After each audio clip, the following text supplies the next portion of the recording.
Je vais donc couper mon papier pour qu'il soit la bonne dimension pour mettre dans la terrine.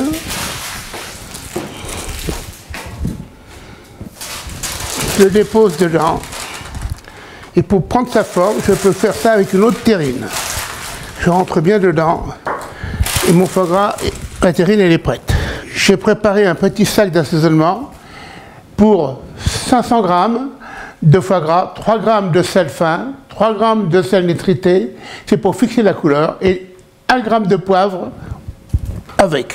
Et je vais mettre sur mon papier la moitié de l'assaisonnement. Voilà le foie gras de la maison Rougier, qui est un des meilleurs foie gras que je connaisse aujourd'hui, qui a l'avantage d'avoir été congelé à moins 180 degrés à l'azote, 48 heures maximum après la date d'abattage, et vous allez voir la facilité de la préparation.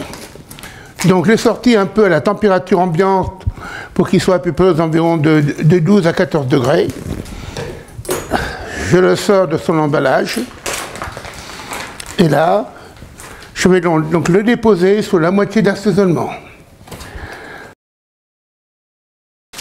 Maintenant, je tapote pour que bien que ça soit rentré.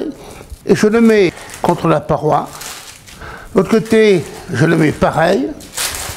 Je récupère le peu d'assaisonnement qui reste sur le papier. Je descends ici à l'intérieur. Pareil de ce côté. Regardez la rapidité, la facilité de préparation. Je remplis mon papier dessus. Comme cela.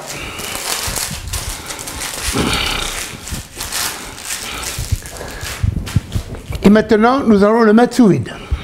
Donc j'ai préparé un sac qui est un grand sac cuisson pour le foie gras, s'appelle un CN300 de chez Soldat Criovac et de chez Milor.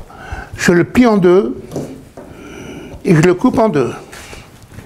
Et dans le premier sac qui est dessus, je vais donc démouler la terrine de foie gras que je vais mettre dedans. Donc j'ai programmé le vide au maximum, la soudure, et maintenant remise d'atmosphère progressive et je fais le vide. Donc le vide il dure à peu près 60 secondes. Au bout de 40 secondes, j'ai donc fait le vide dans la cloche qui est à 99%, plus un vide additionnel de 20 secondes pour aller chercher l'air au fond du sac. Donc là, le sac il va donc se redéposer autour de la terrine et ensuite on va rétracter la terrine dans l'eau bouillante. Voilà, et on le ressort aussitôt. Et maintenant on va le remettre dans sa terrine. Si. Et la terrine, on va la remettre dans un autre sac, celui qu'on a gardé la moitié. Maintenant, on va mettre sous vide. Et pour mettre sous vide, que ça soit bien à plat, je le mets à l'envers. Voilà, je tire bien dessus, qu'il n'y ait pas de pli. Je baisse le couvercle, et là, je refais le vide. Maintenant, on va aller rétracter la terrine dans l'eau bouillante, comme tout à l'heure. Voilà. Et maintenant, on va la mettre dans son plat de cuisson. De manière à couvrir jusqu'en haut de la terrine. Voilà. Bon, maintenant, je dépose un film dessus. De manière à maintenir la vapeur à l'intérieur de mon plat. Je vais donc déposer mon plat sur son dessous de plat. Et la cloche va pour savoir dessus. Je vais au micro-ondes. Je vais programmer à 100 watts et je vais cuire 10, 20, 30 minutes seulement.